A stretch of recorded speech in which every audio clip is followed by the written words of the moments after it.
Hey everyone, Travis here at the very end of day two of the spring split week one, day two, Saturday, whatever you want to call it. We're here at the LCS with Scarra, who I guess has like the CES plague.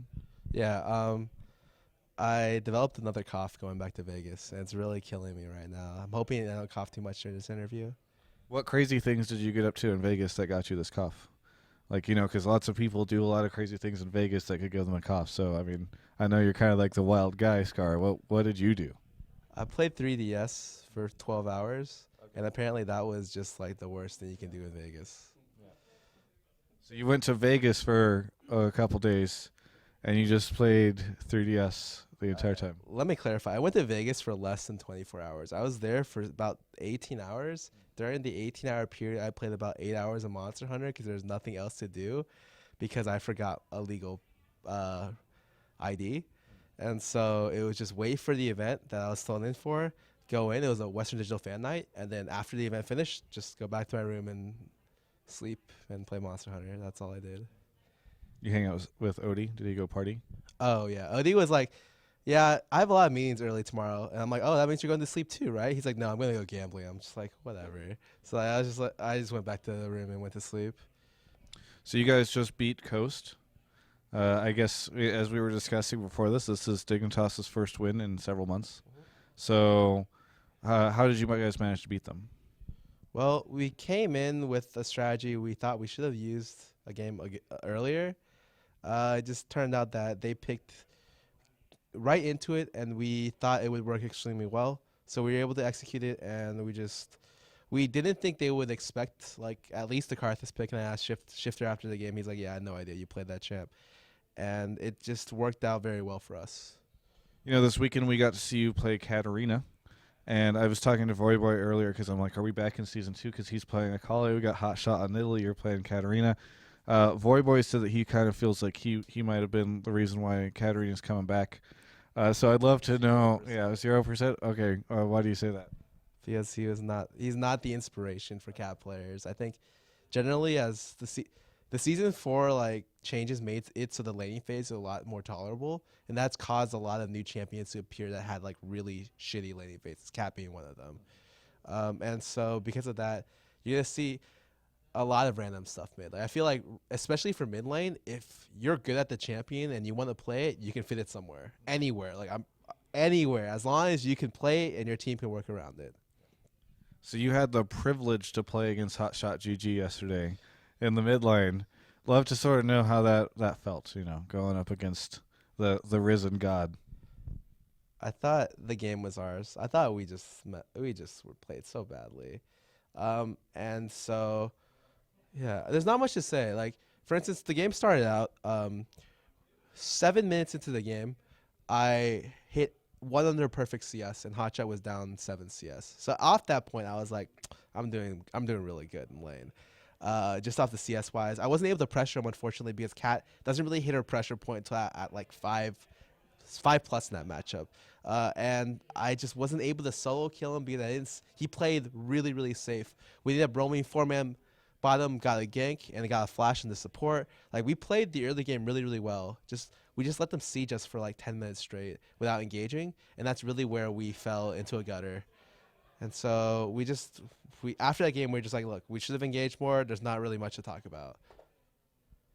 So, especially before the game that you just played, where you got your win, a lot of people, I think, in the community have sort of been talking about like the Dignitas struggle and how you guys are having a rough time these days and what to do to get to fix it.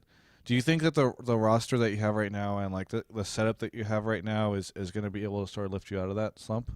I think there's nothing wrong with the roster. Like, if there was, we would have roster changed someone before like now. I think just being more just working toward people's strengths is like the goal for us. Like that's gonna be how we succeed.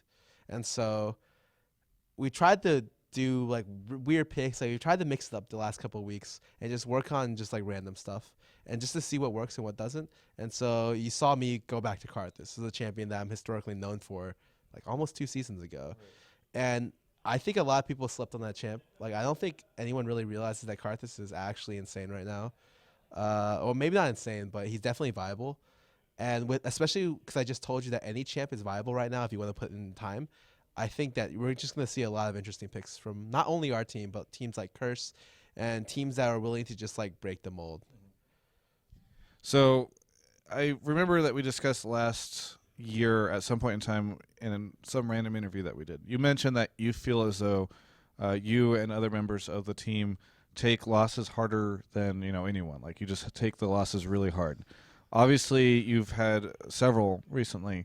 So, what is it like for you guys to be able to, or how do you cope with that? How do you cope with the continuing frustration of a loss after loss? Well, the first thing you do is you don't read Reddit, and then you follow that up with not reading Twitter, and then you end by just not touching the internet in terms of any social media content revolving League of Legends or could possibly potentially touch you, because it's all pretty much negative stuff.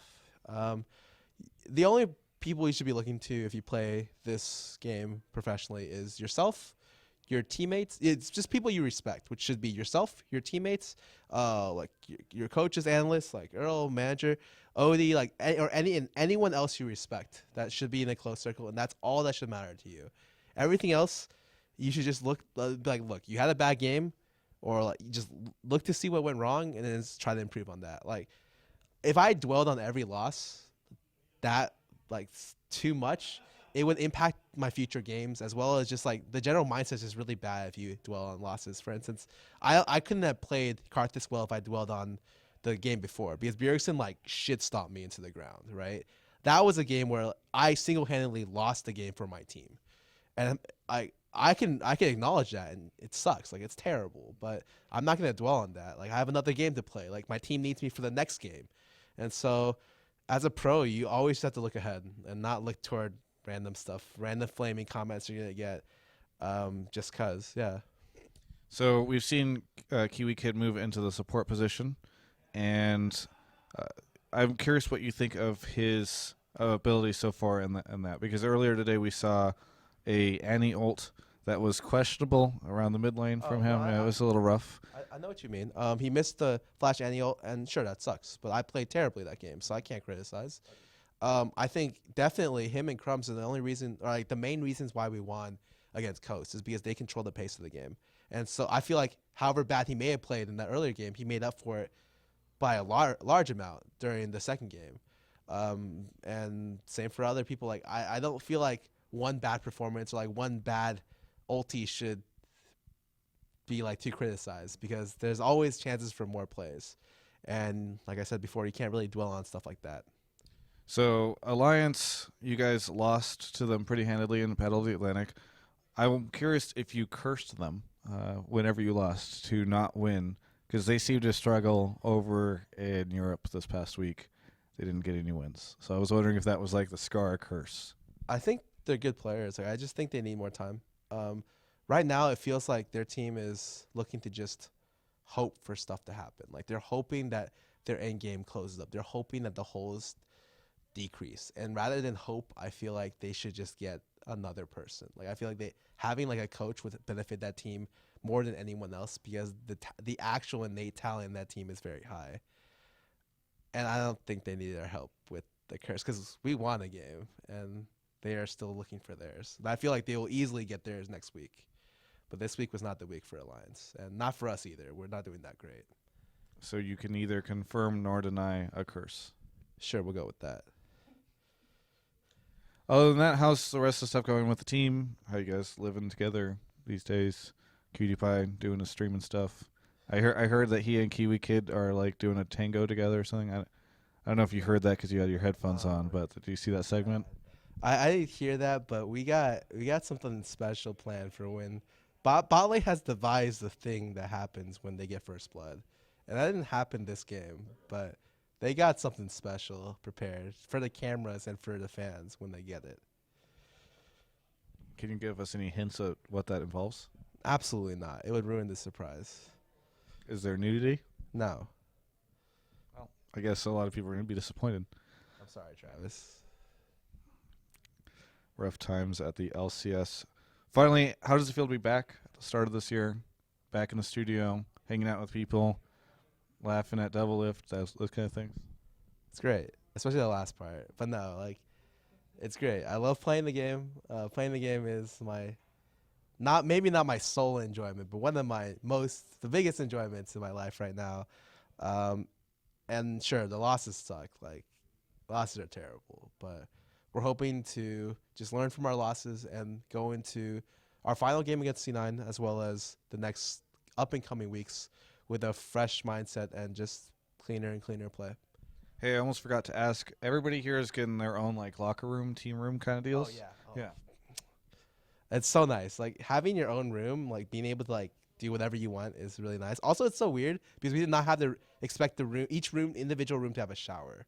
And it does, and they provide towels for us. And so Crumbs originally had the plan to come here and take a shower, but he was like, no, I didn't really feel it. But eventually I feel like someone should use it just to see how it works or like if it's special or not, if that makes sense.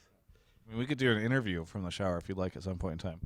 I think you're saving that for another player. One that starts with a D, ends with a lift.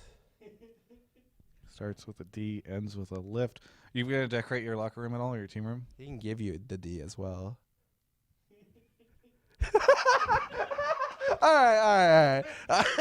You're gonna take that cough. You gotta decorate your locker room or team room at all? Maybe, we'll hopefully have lots of trophies and medals to put in there. And wallpapers of Cutie Pie. Wallpapers of Cutie Pie. You have shout-outs, plugs? Anything you want to say here at the end? Shout out to a certain interviewer who you just were really rude to moments ago. I love you, Travis. But I think the biggest shout out I need is to our fans because like I know like we haven't won much in the past. We're hoping to turn it around. Hopefully this marks the first win of many for Team Dignitas this season. Obviously also to our sponsors, like we love you all. And as well as to a personal shout out to Earl Vlanetic over there, who is our I think considered to be part-time coach, part-time analyst, all that stuff. He's done a lot of work for us in the last month. And without him, we would be not winning, or probably. So he's done he's been a big part of our gameplay analysis as well as everything else. Does he do the team mom stuff, like vacuum up Cutie Pie's hair and all that kind of thing? Not really. We got like a military schedule now where like each person, we go in shifts for cleaning each week. And so it's working out pretty well.